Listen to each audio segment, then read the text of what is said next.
Senator Ron Wyden of the United States claims that Customs and Border Protection, CBP, alerted his office this summer that it was compiling a huge database containing information taken from American phones without their consent at the border. How was it disclosed that Americans' data was stolen without their consent? Why does CBP require this data? Stay tuned to find out all the important unanswered questions we need answered. Let's get started. First up, how was it disclosed that Americans' data was being stolen without their consent? Ron Wyden received information that Customs and Border Protection, CBP, is collecting data from Americans' mobile phones on the border. He claims it's a matter of utmost concern as the data was being taken without any legal consent. This information was sent in a letter addressed to CBP Commissioner Chris Magnus, a former police chief of Arizona designated by President Joe Biden and postmarked on Thursday. In it, Wyden demands that the agency's policies be changed right away, specifically by stopping the searches of Americans' phones without a judge's consent. Wyden requests a detailed plan from Magnus outlining the steps the agency chief will take to alleviate the senator's worries. The Washington Post first reported the incident,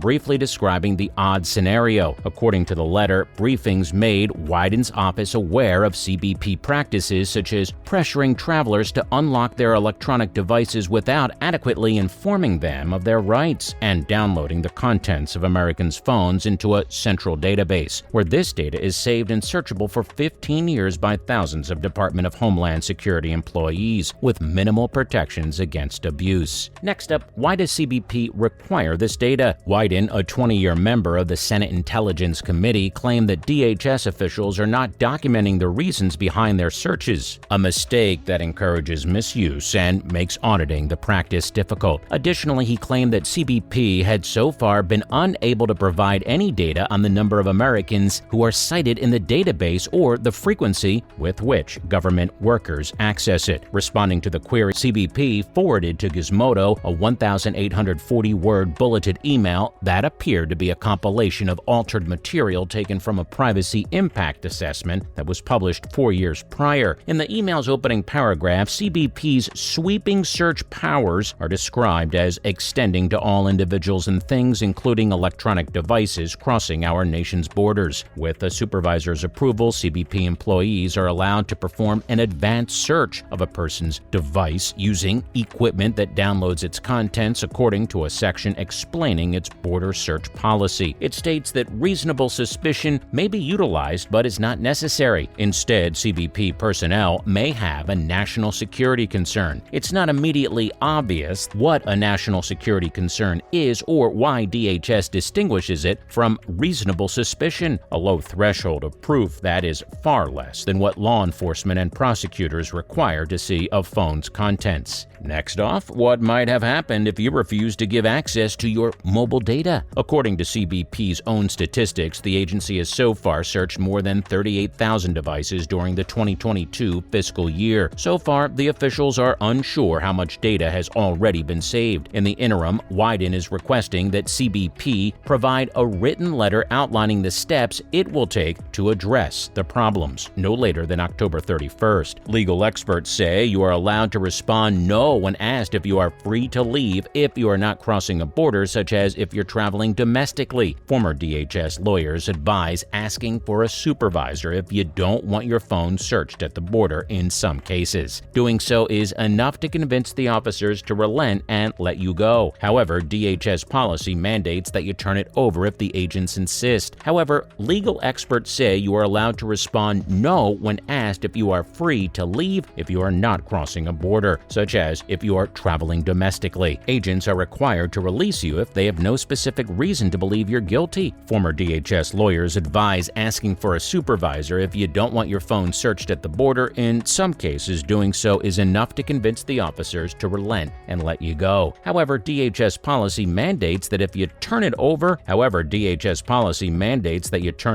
if agents insist. Anyone can say that, including citizens of the United States. Next up, what are the possible consequences of sharing your data? Wyden demanded immediate change changes to border searches, calling these practices egregious violations of Americans' rights. In his letter, Wyden argued that innocent Americans should not be hoodwinked into unlocking their phones and laptops. According to CBP officials, the CBP database contains sensitive data such as text messages, call logs, contact lists, and occasionally photos and other private records. Despite the fact that these records are sensitive, government employees who search the data are not required to log their search intentions, which is a crucial safeguard against abusive behavior. Wyden wrote, CBP officials have not shared any data with the government so far. The travelers are very apprehensive about the data they have shared at the customs office. They have not even been informed why their mobile phones were confiscated by the customs employees for some time. Wyden has taken the lead in campaigns to defend Americans' rights and privacy against both pointless government monitoring and dishonest business practices. The bipartisan Protecting Data at the Border Act, which would require probable cause to search American citizens' devices at the border as it does anywhere else in the nation, is the brainchild of this man. Next off, what information can border agents see? The United States and Canada are now sharing an enormous amount of information about their citizens. A growing number of foreign governments are also getting access to your information from them. Additionally, some information is disclosed to private businesses. Your information may end up in databases all over the world once it's shared and added to the databases of other organizations. Data on crimes is accessible to the Canadian Police Information Center, CPIC, and the FBI's National Crime Information Center, NCIC, the FBI's Terrorist Screening Database, and the U.S. Border Crossing Information, BCI system are two additional databases that are accessible, TSDB. These databases store a vast amount of information about you that border guards can use to decide whether or not to let you into their country. The automated targeting system is something that is maintained by the U.S. Department of Homeland Security. Every person who enters the U.S. is subject to this system's scrutiny of a substantial amount of data, after which they are given a terrorist rating. The likelihood that border or airport personnel will bother you decreases as your score drops. This data set can provide a fairly in-depth portrait of many citizens. Last but not least, authorities are free to search the internet for information about you. Carefully consider what you post on social networking websites. Next off, what would be the consequences if hackers stole U.S. Customs and Border Protection's traveler photos? A nefarious hack that affected U.S. Customs and Border Protection, CBP, resulted in the theft of license plate images and photographs of people who entered and exited the country, according to a report in the Washington Post. The breach, which was caused by the hacking of an unnamed subcontractor, was made known to the agency last month. Despite privacy and accuracy concerns, CBP maintains a database of visa and passport photos as part of a face recognition system and database widely used at American airports. CBP blamed the subcontractor for breaking security and privacy rules by transferring the agency's photos to its network. Due to a Trump executive order, the agency is preparing to use the face recognition system in at least 20 airports and processes more than 1 million travelers every day. What they don't know is the exact kind of data that was stolen and how it relates to face recognition technology. The Washington Post reported later that the Microsoft Word document of CBP's public statement that was sent to Washington Post reporters on Monday has the name Perceptics in the title. A continuous national discussion about privacy and security has centered on face recognition. The use of the technology by government organizations was recently outlawed in San Francisco, and legislation to that effect is being considered in other jurisdictions. In a remarkable piece of timing, NYPD Commissioner James O'Neill recently discussed how face recognition makes you safer in an opinion piece for the New York Times. Next up is recording aloud at a border crossing. As you pass through a port of entry, a checkpoint, or another inspection point, you can also record your exchanges with Border Patrol and CBP agents. As long as you do not obstruct officers in any way, you have a constitutional right to always record law enforcement personnel as they carry out their official duties in public spaces. You could interfere by getting out of your car or by disobeying a border control or customs and border protection officer's instructions. You do not need permission to record a conversation you are participating in on camera. However, you might be breaking Texas and United States wiretapping laws if you record audio of conversations in which you are not participating. Although CBP is attempting to fulfill its responsibilities, its strict and thorough investigation may cause travelers to feel